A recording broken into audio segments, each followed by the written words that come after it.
Series की शुरुआत में हमें अमेरिका का एक काफी बड़ा नेशनल पार्क दिखाया गया। यहाँ एक शहर भी था। नेशनल पार्क बहुत बड़ा था जिसके अंदर काफी सारी पहाड़ और जंगल थे। एक पहाड़ी के ऊपर दो ट्रैकर्स चढ़ रहे होते हैं। उन्होंने खुद को काफी मजबूती से बांधा हुआ था, क्योंकि अगर उन्होंने ऐसा नहीं किया तो वो काफी ऊंचाई से नीचे गिरकर मारे जा सकते थे। उनमें से एक ने ऊपर देखा जहाँ एक लड़की नीचे गिर रही थी, जो आकर उनकी रस्सी पर गिरी। तब दोनों ट्रैकर नीचे गिरने वाले थे, लेकिन उनकी मजबूत रस्सी की वजह से वो तीनों वहाँ बीच में लटक गए। दोनों लड़के तो बच गए थे, लेकिन लड़की मर चुकी थी। दूसरी तरफ हम जंगल में काइल नाम के एक ऑफिसर को देखते हैं, जो अपने बेटे के साथ बैठा बातें कर रहा था। तभी उसके पास कॉल आया और उसे हादसे वाली जगह क्राइम सीन पर आने को कहा जाता है। तब काइल अपने बेटे को अलविदा कहकर अपने घोड़े पर बैठकर क्राइम सीन पर आता है, जहाँ ऑफिसर्स मरने वाली लड़की की लाश को ऊपर लाने की तैयारी कर रही थी। यही एक नई ऑफिसर भी होती है जिसका नाम नाया है। काइल आसपास चेक करता है जहां उसे खून पड़ा हुआ मिला, और अब वो दोनों ट्रैकर से पूछताछ करने लगता है। ट्रैकर्स ने कहा कि उन्होंने लड़की के अलावा किसी और की आवाज नहीं सुनी और ना ही किसी को देखा था। अब काइल अपने आप को रस्सी से बांधकर नीचे उतारता है। उसने लड़की की लाश की फोटोज खींची और उसे गौर से देखने लगा। इसी बीच गलती से वो लड़की का ब्रेसलेट नीचे गिरा देता है और फिर वो लड़की की लाश को लेकर ऊपर आ गया। उसके जिस्म पर बहुत सारे चोटों के निशान थे, जिसका मतलब कि लड़की काफी दूर से भागकर यहाँ आई और बीच में किसी जानवर ने उस पर हमला कर दिया होगा। फिर काइल एक पत्थर पर खून से भरा हाथ का निशान देखता है, यानी उसका बहुत खून बहा होगा। जिसके बाद सब लोग वापस आकर इस बारे में कैप्टन पॉल को रिपोर्ट करते हैं। साथ ही लाश भी दिखाई। पोस्टमार्टम में ये भी सामने आया कि लड़की के जिस्म पर किसी जानवर के काटने के निशान भी थे। उसके हाथ पर एक सोने का टैटू भी बना हुआ था। और अब पॉल और काइल इस केस पर बात करते हैं। पता चला कि दोनों पुराने दोस्त हैं। अब आसपास कहीं भी किसी जानवर के पंजों या पैरों के निशान नहीं मिले। इससे काइल के मन में शक आया कि इस केस पे कोई इंसान भी शामिल हो सकता है। अगले दिन काइल और पॉल पुलिस स्टेशन में आए। तब मेयर कहता है कि इस केस को जल्द से जल्द सॉल्व करो, क्योंकि 5 साल पहले एक अमीर आदमी जंगल में गायब हो गया था और वो दोनों उसके केस को सॉल्व नहीं कर पाए और आज फिर से एक जान चली गई। जल्दी से इसको हल करो, वरना लोग यहाँ हमारे नेशनल पार्क में आने से डरने लगेंगे। अगर ऐसा हुआ तो हमारा बिजनेस काफी हद तक कम हो जाएगा। मेयर ने काइल से कहा कि अमीर आदमी के वकील से बात करो, लेकिन वो अमीर आदमी के केस से नफरत करता था। रात को काइल ने पहाड़ी से नीचे आकर ब्रेसलेट को ढूंढ लिया। फिर आधी रात को उसने अपनी एक्स वाइफ को कॉल करके कहा कि 2 दिन बाद जो तारों भरी रात होगी, मैं उसे अपने बेटे के साथ देखूंगा। ये सुन उसकी वाइफ डैनी समझ गई कि वो नींद में है। उसने काइल को सो जाने के लिए कहा और फोन काट दिया। अब इस चीज से डैनी के दूसरे हस्बैंड को कोई फर्क नहीं पड़ता था। अगले दिन नाया काइल के घर पर आई, क्योंकि वही काइल के साथ इस लड़की के केस पर काम करने वाली थी, मगर उन्हें अभी तक लड़की का नाम नहीं पता चला था। अब दोनों उस लड़की के बारे में पता लगाने के लिए घोड़ों पर बैठकर निकल गए और जंगल में आते हैं। वो पहाड़ के नीचे उस जगह पर पहुंचे जहाँ से वो लड़की ऊपर गई थी और वहाँ पर छानबीन करने लगे। उन्हें एक झोपड़ी मिली जो खाली थी। दोनों उसके अंदर गए जहाँ खून के निशान थे, यानी वो लड़की जख्मी होने के बाद यहाँ पर आकर छुप गई थी और उसने अपनी टांग पर लगी चोट को बांधा था। इसके अलावा वहाँ पर काफी सारे दूसरे निशान भी थे। तब काइल ने उन निशानों की फोटोज बनाई और अब उन्हें पता लगाना था कि क्या वो लड़की उन्हीं के शहर से थी या बाहर से आई थी। फिर वो दोनों आगे बढ़े और काइल ने अपनी तेज नजरों से एक गोली भी ढूंढ ली जो इस लड़की पर चलाई गई। काइल ने डॉक्टर से बात करके कंफर्म किया कि उस लड़की की टांग में सच में गोली लगी थी, यानी वो किसी इंसान से बचकर भाग रही थी। फिर वो दोनों वापस आए जहाँ डैनी भी आई हुई थी। नाया तो पुलिस स्टेशन चली गई और डैनी रात फोन करने के बारे में पूछती है। तब काइल कहता है कि बस ऐसे ही मुझे तुम्हारी याद आ गई। काइल कहता है कि मैं मरने वाली लड़की के केस को लेकर काफी सीरियस हूँ और इसे सॉल्व करना चाहता हूँ। काइल को पता चला कि उस लड़की को किसी ने जानबूझकर मारा था। डैनी उसे कहती है कि तुम्हें खुद को संभालना होगा। काइल ने पूछा, क्या तुम खुश हो? इस पर वो ना में जवाब देती है। घर पे नाया अपने बेटे के साथ खेल रही थी। पता चलता है कि वो दोनों इसी शहर में अकेले रहते हैं। डैनी पॉल को कॉल करके कहती है, काइल का ध्यान रखिएगा। उसने रात को फोन करके खुद को और मुझे भी डिस्टर्ब किया था। पॉल डैनी को उसकी एनिवर्सरी पार्टी में आने को कहता है जो वीकेंड पर थी। काइल निशानों के बारे में सोच रहा था। फिर अगले दिन उसकी मुलाकात यहाँ के लोकल आदमी से हुई जो काइल का पुराना दोस्त है और जंगल की देखभाल करता है। यहाँ काइल उसे भी मरने वाली लड़की के बारे में बताता है। रात में नाया मरने वाली लड़की के कैंप के अंदर फोटोज ढूंढ रही थी जहाँ उसका हस्बैंड धमकी भरे मैसेज कर रहा था कि मैं अपने बेटे को लेने आ रहा हूँ, जिससे वो घबरा गई। काइल रात को अपने बेटे के साथ घर से बाहर बैठकर तारे देख रहा था और तब पता चला कि उसका बेटा तो 6 साल पहले ही मर चुका था। लेकिन काइल आज भी उसे सोचकर, उसे याद करके उससे बातें किया करता था। यहाँ काइल और वहाँ डैनी तारों को देखकर दुखी हो रही थी। तब उसका हस्बैंड उसे संभालता है। इसके बाद हम पास्ट का सीन देखते हैं जहाँ मरने वाली लड़की नजर आई जो जंगल में खुद को साफ कर रही थी और वो पूरी तरह तब ठीक थी। फिर वो अपने बैग को लेकर आगे बढ़ी जहाँ उसके बैग से कुछ ड्रग्स की गोलियां गिर गई और तब उसने अपने बैग को एक जगह पर छुपा दिया। इतने में किसी ने गोली चला दी जो उसकी टांग पर लगी, जिससे वो दर्द में तड़पने लगा। काइल फिर से खोज करने जंगल में गया जहाँ उसे ड्रग्स की गोलियां मिल गई जिस पर टैटू जैसा ही कुछ बना हुआ था और तब काइल समझ गया कि ये उसी लड़की का है। दूसरी तरफ एक सेलर लड़का लोगों को सामान बेच रहा था। तब काइल आकर उसकी कार देखने लगा। सेलर उसके पास आया और काइल ने उसकी कार में से नशे वाली चीज निकाली। इस बारे में सेलर से पूछने लगा। तब सेलर कहता है कि ये तो मेरे दोस्त का है। काइल ने उसे ड्रग्स की गोलियां भी दिखाई और कहा कि ये भी तेरी नहीं है और अब मैं तुझे जेल में डाल दूंगा। सेलर काफी डर गया।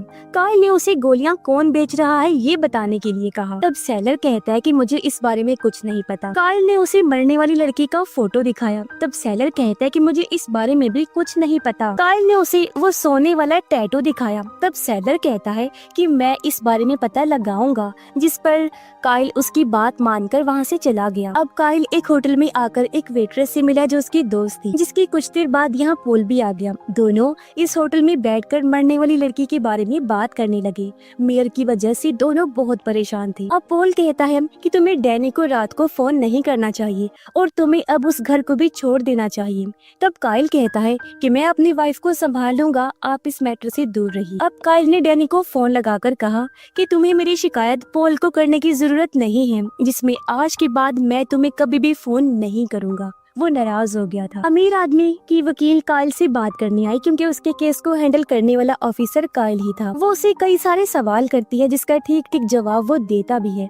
लेकिन जब वकील ने ये कहा कि जब तुम इस केस को सॉल्व कर रहे थे तो तुम्हारी दिमागी हालत ठीक नहीं थी क्योंकि तुमने अपने बेटे को खो दिया था, तब ये सुनकर वो गुस्सा हो गया और उसे इग्नोर करके घर के अंदर आ जाता है, जहाँ वो अपने बेटे को याद करके दुखी हुआ और सोचता है कि मैंने ही उसकी लाश को नदी में से बाहर निकाला था। कुछ देर बाद नया घर पर आई। उसने बताया कि ऑटोप्सी से उन्हें पता चला है कि वो लड़की नशे में नहीं थी और आगे क्या करना चाहिए।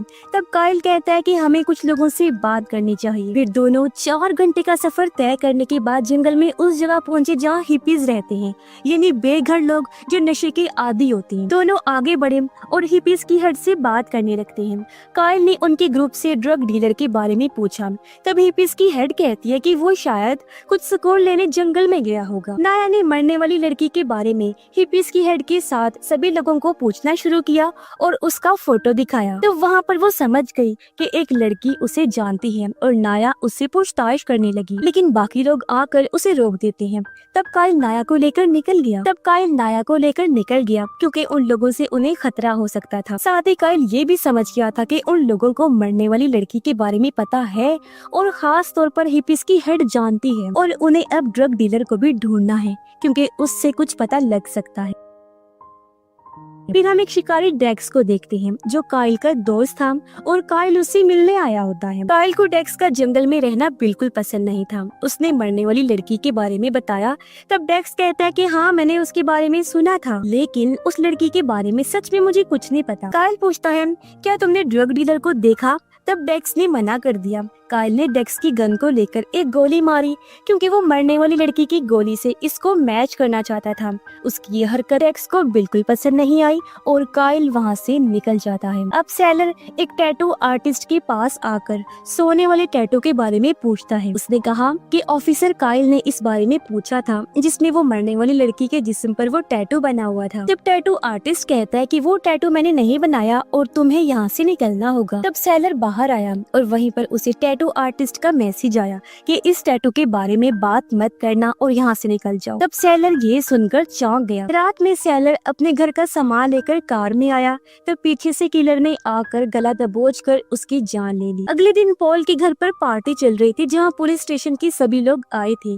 यहाँ काइल के साथ साथ डैनी भी आकर उससे बात करने लगी। वो दोनों पुराने दिनों को याद करने लगते हैं। यहाँ एक ऑफिसर नाया को काइल के बारे में सब कुछ बताता है। तालाब में कुछ लड़कियां नहा रही थीं। तब एक लड़की को सैलर की लाश तैरती हुई नजर आई, जिससे वो बेहद डर जाती है। रात को पुलिस स्टेशन में नाया काम में लगी, तब उसे एक छोटी लड़की का फोटो मिला जो मरने वाली लड़की जैसी दिख रही थी और ये लड़की भी सालों पहले उन्हीं के नेशनल पार्क में गायब हो गई। तब नाया ने दोनों फोटोज को कंपेयर करवाया और वो दोनों एक ही थी। जिस लड़की का नाम था लूसी। काइल जंगल में था। लूसी कौन से रास्ते से गई थी ये पता लगा रहा था, जहाँ तभी उसे सैलर की लाश मिलती है। तभी उसे नाया का फोन आया। बताया गया कि मरने वाली लड़की का नाम लूसी था। अब हमें लूसी का पास्ट नजर आया जिसमें वो अपनी माँ के साथ थी और दोनों बातें कर रही थी।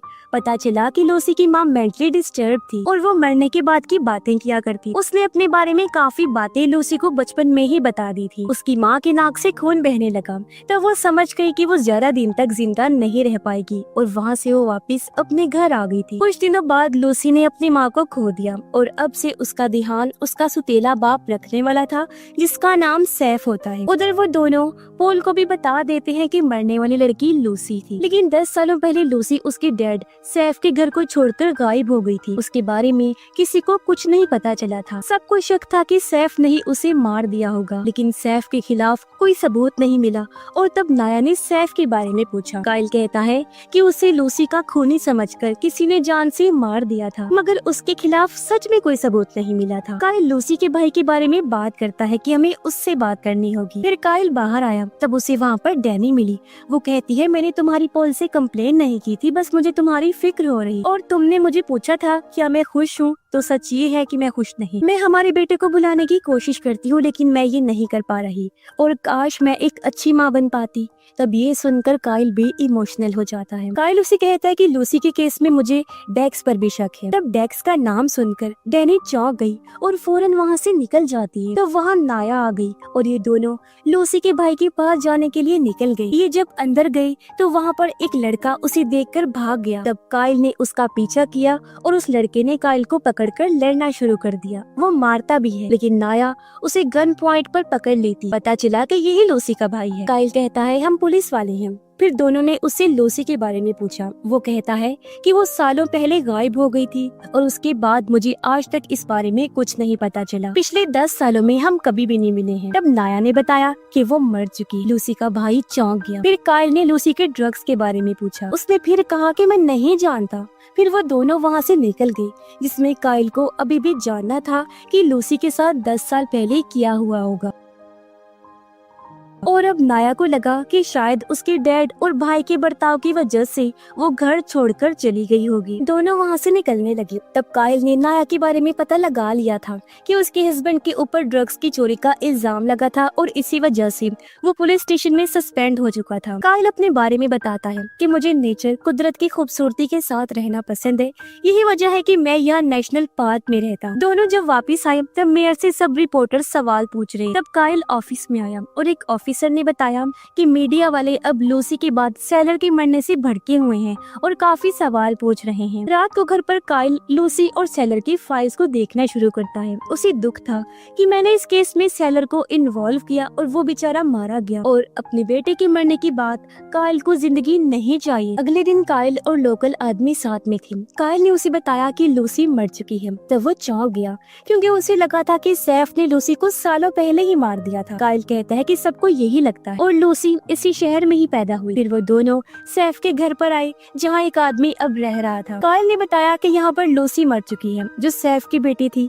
क्या वो इस घर में आती जाती थी? वो कहता है कि नहीं, लेकिन मैंने इस लड़की को सामने की पहाड़ पर देखा था जो भाग गई थी। तब काइल उस जगह को देखकर समझ गया कि लूसी वहाँ अपनी माँ के साथ यादों को ताज़ा कर रही हो। अब काइल लूसी के बारे में और भी चीजें जानना चाहता था कि वो इन सालों में कहाँ छुपी थी और यहाँ तक वापस कैसे पहुँची। अब काइल आकर टैटू आर्टिस्ट से मिला और उसने सेलर को टैटू के लिए मैसेज भेजा था। उसके बारे में वो पूछने लगा, तब टैटू आर्टिस्ट ने कुछ नहीं बताया। काइल ने टैटू आर्टिस्ट को सच बताने के लिए कहा और मारा। तब उसने उस टैटू का मतलब बताया। काइल ने ड्रग्स की गोलियों के बारे में पूछा और तब टैटू आर्टिस्ट कहता है कि मैं ड्रग्स का कारोबार नहीं करता, इसलिए मुझे इस बारे में कुछ नहीं पता और मैंने इसी वजह से सेलर को इन सब से दूर रहने के लिए कहा था। उधर नाया हिप्पीज के कबीले में आई जहाँ फिलहाल कोई भी नहीं था, इसीलिए वो झोंपड़ी के अंदर गई चेक करने, लेकिन तभी उसके ऊपर बहुत सारी लकड़ियाँ गिर पड़ी और वो झोंपड़ी के नीचे बनी गहरी केव यानी गुफा में जा गिरती है। फिर काइल उसके घर पर आया, तब उसने देखा कि वहाँ पर नाया की कार भी थी और घोड़ा भी है,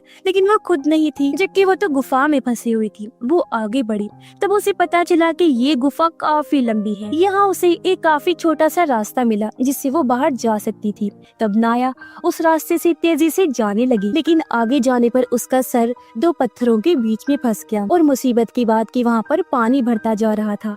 तब नाया वहाँ पर काफी दुखी हुई क्योंकि वो मरने वाली थी, लेकिन तब पीछे से काइल आ चुका था और उसने नाया को शांत होकर पीछे आने के लिए कहा क्योंकि वो वहाँ नहीं पहुँच सकता था।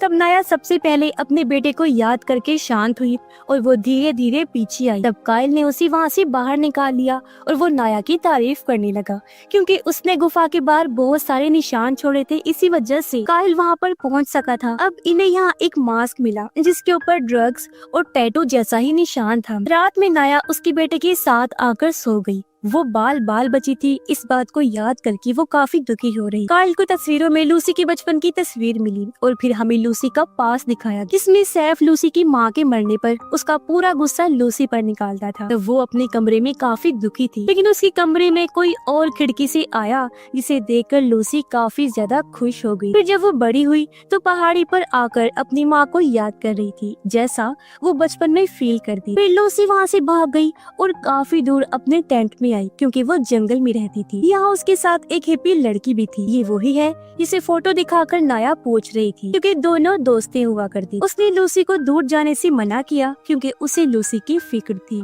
लेकिन लूसी ने उसकी बात नहीं सुनी और वो जंगल में आगे बढ़ी। जिस गुफा में नाया फंसी थी उसी गुफा में लूसी मास्क पहनकर चली गई। प्रेजेंट टाइम में काइल और नाया जंगल में जाने की तैयारी कर रही थी, जिसकी कुछ देर बाद दोनों जंगल में उसी गुफा के आसपास चीजें देख रहे। वो जब गुफा के अंदर गई तो पता चला कि ऐसी बहुत सारी गुफाएं हैं और हजारों रास्ते हैं। जब ये दूसरे रास्ते से बाहर निकले तो उन्हें वहाँ पर काफी सारा कचरा मिला और वो कचरा शायद से ड्रग्स बनाने में यूज होता था। इन्हें वहाँ ड्रग डीलर के चेहरे का कटा हुआ हिस्सा मिला जिसे किसी ने बेरहमी से मार दिया था। उन्हें पता चला कि इसे एक हफ्ता पहले किसी ने मारकर यहाँ फेंक दिया और इसे गोली से मारा गया था। तब नाया ने उसके जिस्म के बाकी हिस्सों को भी ढूंढ लिया जिसे जानवरों ने नोच लिया होगा। उसके जिस्म के हिस्से वो हिप्पीज की हेड को दे देती हैं। काइल को शक था कि सभी कत्लों में ये लोग शामिल हो सकते हैं, इसीलिए काइल ने यहाँ पुलिस को बुलाया। उसने ड्रग्स के बारे में लूसी और ड्रग डीलर के बारे में पूछा, लेकिन हिप्पीज की हेड को इन सब के बारे में कुछ भी नहीं पता था। काइल ने पूछा कि तुम उस जगह पर क्यों रहती हो? तब उसने कहा कि जब मेरी लाइफ सेट थी तो मुझे पता चला कि मुझे कैंसर है। मुझे एहसास हुआ कि पैसा भी मुझे नहीं बचा सकता, इसीलिए मैंने वहाँ रहने का फैसला किया था क्योंकि मैं नेचर में मरना चाहती, इसीलिए मैं जंगल में आकर रहने लगी। अब देखो, नेचर की वजह से 17 साल गुजर जाने के बाद आज भी मैं जिंदा हूँ और दुनिया से अब मुझे नफरत हो गई है। तब काइल भड़का हुआ पोल के पास आया और उसे पता था कि हिप्पीज की हेड से उसे कुछ भी पता नहीं चलेगा। पोल ने काइल को लूसी की डीएनए रिपोर्ट दिखाई जिसमें लूसी की फैमिली रिकॉर्ड में लूसी के भाई का डेटा था ही नहीं। तब काइल को शक हुआ कि सैफ उसका सुतेला बाप होगा, इसीलिए बाप बेटा उस पर जुल्म करते होंगे। बाहर एक लड़का काइल से मिलने आया। काइल आकर उससे पूछताछ करने लगा और उस लड़के ने बताया कि जंगल से बाहर निवाडा शहर में एक चर्च है और वहाँ फादर के घर पर लूसी काफी सालों तक रही है। वो उसे फोटो दिखाता है जो काफी सालों पहले की थी। अब ये जानकर काइल वहाँ से निकल गया। उधर नाया सबूत इकट्ठा करके वापस जाने वाली थी। तब उसे रास्ते में हिप्पी लड़की मिलती और उसने उससे लूसी के बारे में पूछा। तब हिप्पी कहती है कि हम दोनों साथ रहती थी। लूसी अपने किसी काम के लिए बार बार गुफा में जाती, लेकिन मुझे नहीं पता था कि वहाँ पर क्या है। वो बचपन से यहाँ पर रह रही थी, लेकिन फिर वो यहाँ से निकलकर किसी और जगह पर चली गई, मगर वापस लौटकर फिर से यहाँ पर आ गई। तब मुझे पता चला कि यहाँ की गुफाओं में वो एक लड़के से मिलती है जिससे वो प्यार करती। लूसी उसके साथ काम करती थी, लेकिन वो लड़का बहुत बुरा था क्योंकि वो दोनों ड्रग्स और पैसों का बिजनेस करते थे। लेकिन मुसीबत की बात तो ये है कि मुझे उस लड़के का नाम ही नहीं पता। मैं ऐसे लोगों से काफी डरती हूँ। फिर एक दिन लूसी यहाँ से चली गई और फिर कभी वापस नहीं आई। लूसी जंगल में ड्रग्स वाले बैग छोड़ती थी और उसकी क्लाइंट्स बैग में से ड्रग्स लेकर पैसे वहाँ रख दिया करती थी। हिप्पीज कबीले का एक लड़का भी लूसी का साथी था। ये बताकर हिप्पी वहाँ से निकल गई और अब नाया को काफी कुछ पता चल रहा था। रात होने पर वो काइल को लूसी का बैग दिखाती है जिसमें ही ड्रग्स और पैसों की हेरा फेरी होती थी। तब काइल समझ गया कि जंगल में शायद कहीं न कहीं ड्रग्स वो लोग बनाते होंगे। फिर नाया वहाँ से घर जाने के लिए निकल गई। अगले दिन काइल डेक्स से मिला और उससे ड्रग डीलर के बारे में पूछता है क्योंकि वो उसे जानता था। तब डेक्स कहता है कि ड्रग्स बेचने वाले के काफी सारे दुश्मन होते हैं। काइल कहता है कि तुम भी तो ड्रग्स लेते होगे। तब डेक्स ने मना कर दिया और कहता है कि नशे वाली चीजें बिजनेस के लिए अच्छी है लेकिन सेहत के लिए बिल्कुल नहीं, और मुझे इस केस से जुड़ी किसी भी बात के बारे में कुछ नहीं पता। नाया जब घर पहुंची तो वहाँ उसका हस्बैंड आ गया था जिसे देखकर वो डर गई। वो कहता है कि तुमने मेरे खिलाफ गवाही दी थी जिसकी वजह से मुझे सस्पेंड कर दिया गया और अब मेरे पास बिल्कुल पैसे और काम कुछ भी नहीं है, और अब तुम मेरे साथ चलो और झूठी गवाही दो कि ड्रग्स वाले पैसों का मुझसे कोई लेना देना नहीं है, फिर मैं हमेशा के लिए तुम्हें छोड़ के चला जाऊंगा। नाया कहती है तुम्हारी जॉब तुम्हारी रिश्वत लेने की वजह से गई थी, इसमें मेरी कोई गलती नहीं है। तब वो धमकी देता है कि मैं हमारे बेटे को हमेशा के लिए अपने साथ ले जाऊंगा। तब नाया ने उसकी बात मान ली और वो कल सुबह उसके साथ जाने को तैयार। लेकिन ये नाया की चाल थी क्योंकि वो कुछ ही देर बाद अपने हस्बैंड को चकमा देकर बेटे को लेकर भाग जाती है। दूसरी तरफ डेक्स काइल से पूछता है कि लूसी को गोली कहाँ लगी थी। तब काइल ने पूछा क्या तुम लूसी को जानते हो। इस पर वो हंसने लगा। तब काइल कहता है कि अगर तुम इसमें शामिल हुए तो मैं तुम्हें नहीं छोड़ूंगा। तब डेक्स कहता है फिर तो तुम्हारे राज भी बाहर आ जाएंगे। इतनी ही देर में यहाँ पोल भी आ गया। जब उसे पता चला कि दोनों के बीच कुछ ठीक नहीं चल रहा तो वो काइल को लेकर निकलने लगा क्योंकि डेक्स उसे डैनी और उसकी होटल वाली दोस्त का नाम लेकर चिढ़ा रहा था। बाहर आकर पोल कहता है कि तुम इस केस को और अपने बेटे की मौत को लेकर पागल हो रही हो और तुम्हें इस शहर को छोड़कर निकलना होगा। तब काइल कहता है मैं लूसी को इंसाफ दिलाने के बाद यहाँ से जाऊंगा। पॉल ने काइल को शांत होने के लिए कहा और पूछा कि तुम्हारे और डेक्स के बीच में क्या प्रॉब्लम है। तब काइल कहता है कि हमारे बीच में ऐसी कोई बात नहीं है। कुछ देर बाद काइल घर आया। तब उसे वहाँ पर नाया और उसका बेटा मिला जो अपने हस्बैंड से बचकर यहाँ पर आकर छुपी थी। तब उनके आने से काइल को अच्छा लगा, लेकिन वो अपने बेटे के खिलौने को हाथ नहीं लगाने दे रहा था। उधर कुछ देर बाद पुलिस वालों ने सिर्फ लूसी के साथी को छोड़ा। वो चुपचाप गुफा के पास आया और मास्क पहनकर गुफा के अंदर घुसा और अपने खुफिया ड्रग के अड्डे पर पहुंचा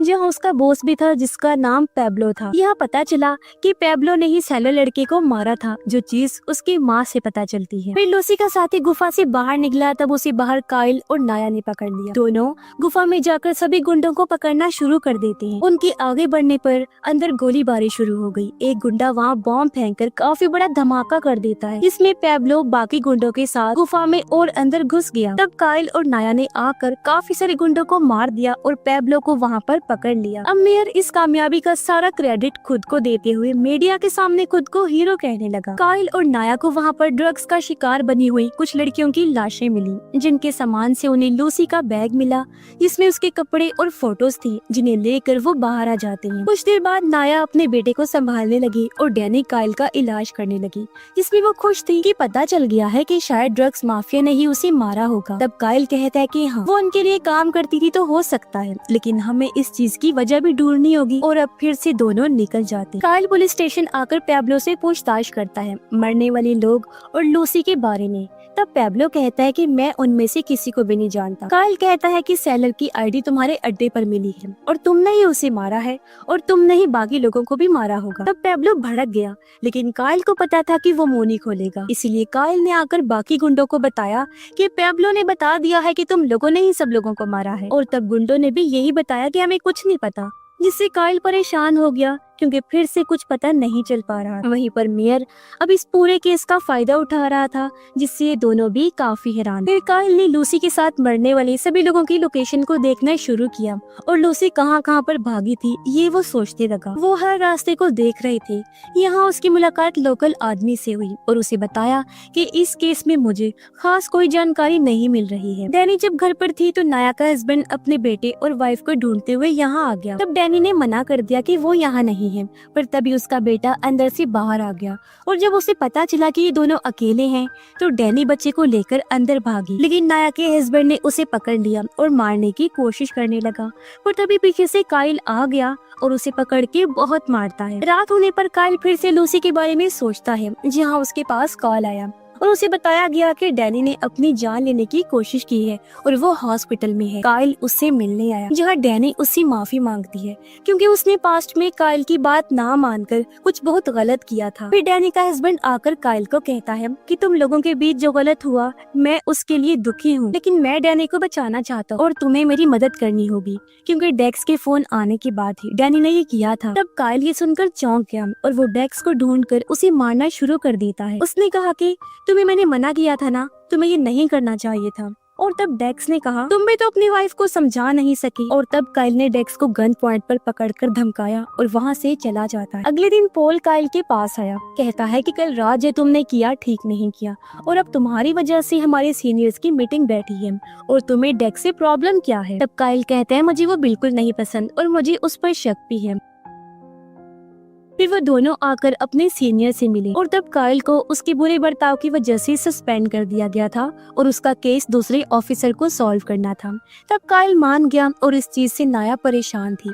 काइल ने कहा मैं हमारे साथी को सारी जानकारी दे दूंगा। फिर वो वहाँ से निकलने लगा। इस वजह से लोकल आदमी भी काफी परेशान हुआ। फिर वहाँ पर ऑफिसर्स आए और काइल ने सारे केस की फाइल्स उन्हें दी। काइल को लूसी का फोन भी मिला जिसे वो अपने पास रख लेता है और उसने फोन से इस केस को सॉल्व करने का फैसला किया। उसने फोन देखा जिस पर पासवर्ड लगा हुआ था। तब उसने अपने दोस्त की मदद ली और लूसी की लाश को निकालकर उसकी फेस आईडी से फोन को ऑन कर लिया। काइल फोन में बहुत सारी फोटोज और वीडियोस देखने लगा। एक फोटो में उसे लूसी का दोस्त दिखाई दिया जो और कोई नहीं बल्कि डेक्स ही था और अब ये देखकर काइल सभी चीजें समझने लगा। इस बारे में उसने नाया को बताया और अब वो जंगल में जाने वाला था। फिर काइल ने डैनी को भी फोन करके डेक्स के बारे में बताया जिसमें वो डेक्स को पकड़ने वाला था और शायद उसने लूसी को मारा था। जैसे ही वो डेक्स को पकड़ेगा तब डैनी और काइल का राज भी खुलने वाला है। इस पर डैनी कहती है मैं इस चीज के लिए अब पूरी तरह से तैयार। फिर काइल अपना घोड़ा लेकर आगे बढ़ा और डेक्स के अड्डे पर जाकर उसे ढूंढने लगा,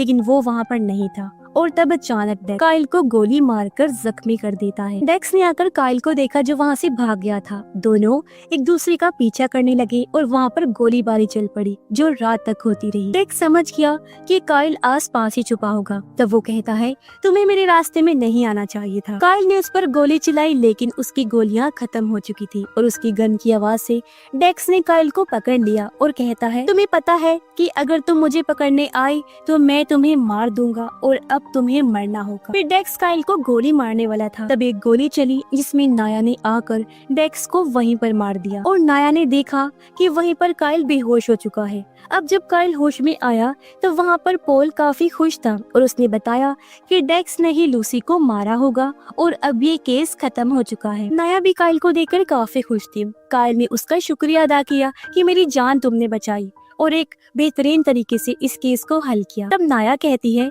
कि लूसी और डेक्स साथ में काम करती थी और इन दोनों के बीच में प्यार भी था। इसी वजह से मैंने डेक्स के घर के चारों तरफ तलाशी ली। तब मुझे काफी सारे गन्स और पैसे भी मिले और शायद इनमें से एक गोली लूसी को लगी होगी, लेकिन वो गन अभी तक मुझे नहीं मिली। पॉल ने डैनी को डेक्स के मरने और काइल को बचाने के बारे में बताया। तब डैनी काफी खुश हुई और ये चीज उसके हस्बैंड ने भी सुन ली। वो पूछता है कि क्या हुआ। तब डैनी ने बताया कि काइल बच तो गया है लेकिन मुझे तुम्हें एक राज बताना है, जिसके बाद शायद तुम मुझे छोड़ दोगी, लेकिन मुझे अब फर्क नहीं पड़ता। असल में कुछ सालों पहले मेरे बेटे को उसी अमीर आदमी ने मार दिया था। इसके बारे में हमें कभी भी पता नहीं चलने वाला था, लेकिन डेक्स जो कभी काइल का साथी हुआ करता था, उसने जंगल में कुछ कैमरा सिक्योरिटी के लिए लगवा दिए और उनमें से एक से हमने देखा कि अमीर आदमी हमारे बेटे को बहाने से जंगल में लेकर गया और वहाँ उसे मार दिया। तब ये चीज हमें डेक्स ने बताई। वो अमीर आदमी को मारने को भी तैयार था, लेकिन काइल ने मना कर दिया क्योंकि वो कानूनी तौर पर उसे पकड़कर जेल में सजा दिलवाना चाहता था। लेकिन हमें पता था कि वो आदमी क्योंकि काफी अमीर है तो अदालत से वो बच जाएगा। लेकिन फिर भी काइल इस चीज के लिए नहीं माना। तब मैंने डेक्स को पैसे देकर अमीर आदमी को मार देने के लिए कहा। डेक्स ने अमीर आदमी को तड़पा तड़पा कर मार दिया और उसकी लाश को हमेशा के लिए गायब करवा दिया। और ये चीज फिर काइल को जब पता चली तो वो मुझसे नाराज हो गया और उसने शराब पीकर अपनी जिंदगी बर्बाद कर ली और मुझे भी छोड़ दिया। और शायद अब तुम भी मुझे छोड़ दोगी। डेक्स का खात्मा हो चुका है, इसीलिए मैं सब तुम्हें बता रही हूँ और आगे क्या करना है तुम पर छोड़ती हूँ। जो सुनकर उसका हस्बैंड काफी परेशान हो गया। दूसरी तरफ सभी लोग नाया की तारीफ करने लगते हैं, जिससे वो काफी खुश थी। पर अब उन लोगों को डेक्स के ड्रग्स के बिजनेस के बारे में पता लगाना था कि वो कहाँ तक फैला हुआ है। रात होने पर डैनी आकर काइल से मिली, कहती है मुझे अब कुछ नहीं हो सकता। तब काइल कहता है कि मुझे अभी भी हमारा बेटा नजर आता है, मैं कभी उसे भूल नहीं पाया और नहीं भूल पाऊंगा। हम साथ में खेलते हैं और मुझे इस चीज से फर्क नहीं पड़ता कि ये गलत है, क्योंकि ये चीज मुझे खुशी देती है और मैं वादा करता हूँ कि अब मैं अपनी जिंदगी को बदलने की कोशिश करूंगा। रात को काइल तालाब के पास बैठा हुआ था, जहाँ लोकल आदमी आकर शराब पीने लगा। काइल बताता है कि मैंने शराब छोड़ दी है और मुझे लूसी की लाश चाहिए ताकि हम उसे दफन करें और उसकी आत्मा को सुकून मिल सके। तब वो कहता है तुमने लूसी के केस में पहले भी काफी ज्यादा मेहनत की थी, लेकिन अब तुम्हें इन चीजों को छोड़ना होगा। तब काइल कहता है कि मैं इस बारे में सोचूंगा, क्योंकि वो अभी भी लूसी के बारे में सभी चीजें जानना चाहता था। इसलिए काइल ने अगले दिन पॉल को बताया कि मैं निवाडा में जा रहा हूँ और वहाँ जाकर ही शायद मुझे कुछ पता चलेगा। अब पॉल इस चीज के खिलाफ था, लेकिन काइल वहाँ से निकला और निवाडा के चर्च में पहुँचा, जो बर्बाद हो चुका था। उसने चर्च के पास के घर को देखा, जहाँ पर एक बूढ़ी औरत रहती थी, लेकिन वो ठीक से बोल भी नहीं सकती थी। तब काइल ने उसे लूसी का फोटो दिखाकर उसके बारे में पूछा। तब औरत कुछ भी नहीं बताती। घर को चेक करते हुए काइल नीचे बेसमेंट में आया और उसे पता चला कि वो लोग यहाँ पर बच्चों को कैद करके रखते होंगे। यहाँ उसे वही निशान दिखे जो लूसी ने झोपड़ी में भी बनाए थे। बूढ़ी औरत बताती है कि इस जगह को मेरा हस्बैंड चलाया करता था और मेरी बेटी भी कभी कभी यहाँ आती थी। काइल एक बार में बूढ़ी औरत की बेटी से आकर मिला और उससे लूसी के बारे में पूछा। तब उस लड़की ने बताया कि मेरे डैड चर्च की फादर थी और वो चर्च के नाम पर बच्चों को पालती थी, जिसमें वो गवर्नमेंट और कई बार बच्चों के मॉम डैड से भी पैसे लेकर बच्चों को चर्च में कैद रखती थी। सबको लगता था कि मेरे डैड काफी अच्छे थे, लेकिन वो पैसे लेकर बच्चों को काफी कम खाना देते और उन्हें बेसमेंट में बंद करके उनका ध्यान नहीं रखते। फिर वो कहती है कि लूसी भी यहाँ पर रहती थी, लेकिन वो बहुत रोती थी और मेरे डैड से बहुत नफरत करती। उसने धमकी दी थी मेरे डैड को कि मैं पुलिस वाले की बेटी हूँ जो आकर तुम्हें पकड़ लेगा, लेकिन फिर एक दिन वो भाग गई। और अब ये सुनकर काइल चौंक जाता है। वो पॉल को फोन करता है और इस केस को सॉल्व करने में मदद मांगता है। कुछ घंटों के बाद वो दोनों तालाब के पास मिले। पॉल ने काइल से पूछा कि तुम्हें क्या पता चला। तब काइल कहता है कि लूसी चर्च में ही रहती थी। मैंने उसके डीएनए रिपोर्ट को फिर से चेक किया, तब मुझे पता चला कि उसका डीएनए आपकी बेटी से मैच हो रहा है, जो तुमने पेपर से हटाकर मुझसे पहले ही छुपा दिया था, यानी असल में लूसी तुम्हारी बेटी। तो पॉल ने इस चीज को मान लिया और कहा कि इस बारे में मेरी वाइफ को नहीं पता था, लेकिन फिर लूसी की माँ ने मरने से पहले उसे बता दिया था कि मैं ही उसका असली बाप हूँ। तब काइल ने पूछा कि क्या तुमने लूसी को सैफ के घर से भगा दिया था। तब पॉल ने कहा कि हाँ, क्योंकि लूसी की माँ ने मुझे कहा था कि सैफ उन दोनों को मारता है, इसलिए मैंने लूसी को वहाँ से भगाकर चर्च के फादर के पास छोड़ा। सुनने में आया था वो काफी अच्छा फादर था। फिर मैंने सैफ को फंसाने की कोशिश की, लेकिन इसी बीच किसी ने उसे मार दिया। तब काइल कहता है कि तुम उसे लेने वापस क्यों नहीं गई। फादर और उसकी फैमिली बच्चों को काफी मारते पीटती। तब पॉल कहता है कि मुझे अपनी फैमिली को भी तो देखना था ना, लेकिन फिर लूसी बड़ी होकर वापस आ गई और अगर वो सबको सच बता देती तो मुझे सब सच खोलना पड़ता। मैंने उसे काफी सारे पैसे और घर भी ऑफर किया, लेकिन वो फिर भी नहीं मानी। मुझे पता चला कि वो डेक्स के साथ रह रही है। फिर वो मुझे ब्लैकमेल करके मेरे से पैसे लेने लगी और उसे मैंने काफी सारे पैसे दिए भी थे। और फिर मुझे पता चला कि वो इसी जंगल में रहने लगी थी और इसी वजह से मैंने उसे यहाँ से निकलने के लिए कहा। लेकिन फिर एक दिन वो मेरी पोती को लेकर जंगल में घूमने चली गई। तब मैंने उसका पीछा किया। मैंने अपनी पोती को घर छोड़ा और उसे समझाया कि उससे ये जगह छोड़नी हो, लेकिन वो भाग रही थी और मैंने उसे रोकने के लिए उसके पास गोली चलाई जो गलती से उसकी टांग पर लगी और फिर वो वहाँ से भागी। तो मैंने उसका पीछा किया।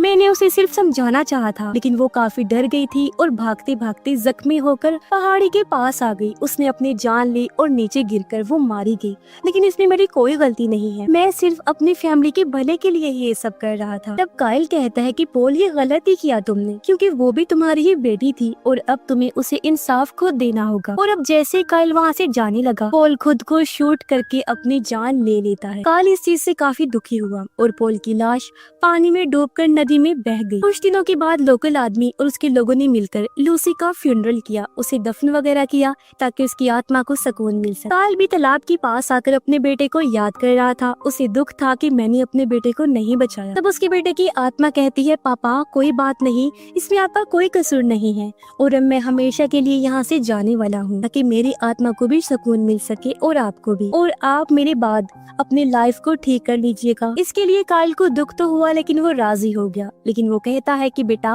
तुम हमेशा मेरी यादों में रहोगे, और अब दोनों मिलकर आखिरी अलविदा लेते। अगले दिन नाया काइल के घर पर आई। तब उसे वहाँ पर एक बॉक्स मिला जिसमें काइल ने अपने बेटे के सारे खिलौने नाया के बेटे के लिए छोड़ दिए थे। और तब नाया वहाँ से घोड़ा लेकर आगे बढ़ी ताकि नेशनल पार्क की हिफाजत कर सके। दूसरी तरफ काइल भी नेशनल पार्क जा रहा होता है। अपने पास्ट और दुखों को हमेशा से भुलाने का उसने ठान लिया था और अब वो नई जिंदगी की शुरुआत करेगा, जो सोचकर वो खुश हो रहा था। और इसी के साथ ही ये सीजन यहीं पर खत्म हो जाता है।